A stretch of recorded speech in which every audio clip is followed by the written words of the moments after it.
नमस्कार. आज मी तुम्हाला उडदाच्या पापडांचा खुडा करून दाखवणार आहे.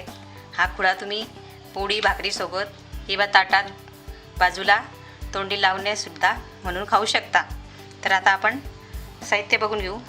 हे पापड घेतले मी उडदाचे, भाजून घेतलेले आहे. लसणचे तुकडे करून घेतलेले आहे. तुम्ही ठेचूनसुद्धा टाकू शकता. हे लाल मिरचीचे तुकडे घेतले. तिखट नाही मिरची, ती फिकी आहे ती. तेल घेतलेलं आहे आणि थोडंसं तिखट टाकणार आपण आणि चवीपुरती थोडंसं मीठ टाकणार. तर आता आपण लगेच ते पापडचा आपण आधी खुडा करून घेऊ. आता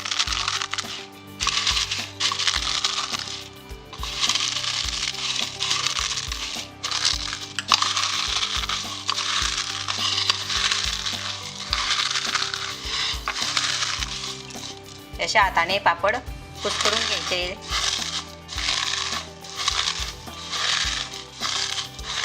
जास्त बारीक करायचे नाही, ते थोडेसे साधारण तुकडे ठेवायचे. आता आपण तेल करून घेऊ खुड्यामध्ये टाकण्यासाठी. गॅसवर कढई तापत ठेवली आहे. त्यामध्ये मी तेल टाकणार.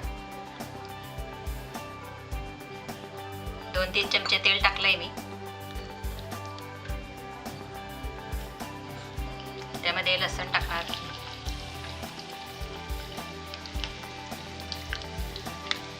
लसूण तुम्ही जास्तही टाकलं तर काही बिघडत नाही, उलट तो छान लागतो. चांगला आपल्याला तो लाल खरपूस करायचा आहे तेलामध्ये.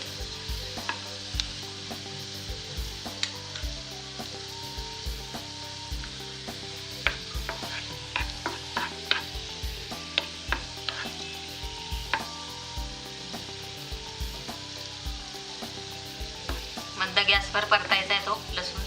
तेलामध्ये छान होऊ द्यायचा, कडक कुरकुरीत होईल तो मस्त.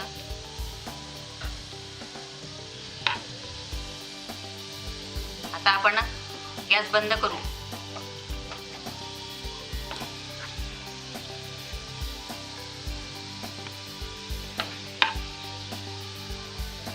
नंतर हे लाल मिरचीचे तुकडे ते टाकून घेऊ. ते पण छान कुरकुरीत होतील. गॅस बंद केल्यावरच टाकायची आपण मिरची.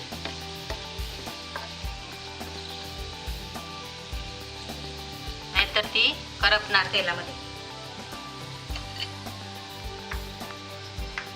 हे लाल तिखट टाकणार आपण. थंड झाल्यावर टाकायचं ते पण तेल थोडं.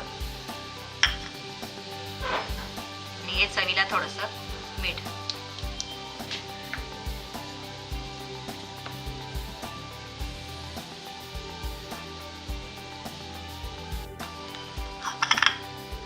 पापडाचा जो खुडा केलेला आहे आपण चुरा, तो याच्यामध्ये टाकणार तेलामध्ये. किंवा हे तेल जे आहे ते तुम्ही त्यावर सुद्धा घेतलं तर चालेल.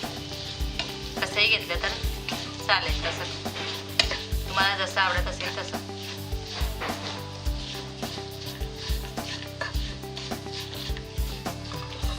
आता आपण गॅस चालू करणार नाही. ती आपली फोडणी तयार झाली होती आधीच. त्यामध्ये आपण हे पापड टाकलेले आहे चुरा करून. किंवा तुम्ही प्लेटमध्ये ते तेल वरतून पापडांवरती तरी टाकलं तरी चालेल. तयार आहे आपला उडदाच्या पापडचा खुडा. त्यावरती तुम्ही खाताना ताटामध्ये घेताना वरतून ताजी कोथिंबीर टाकायची. अशी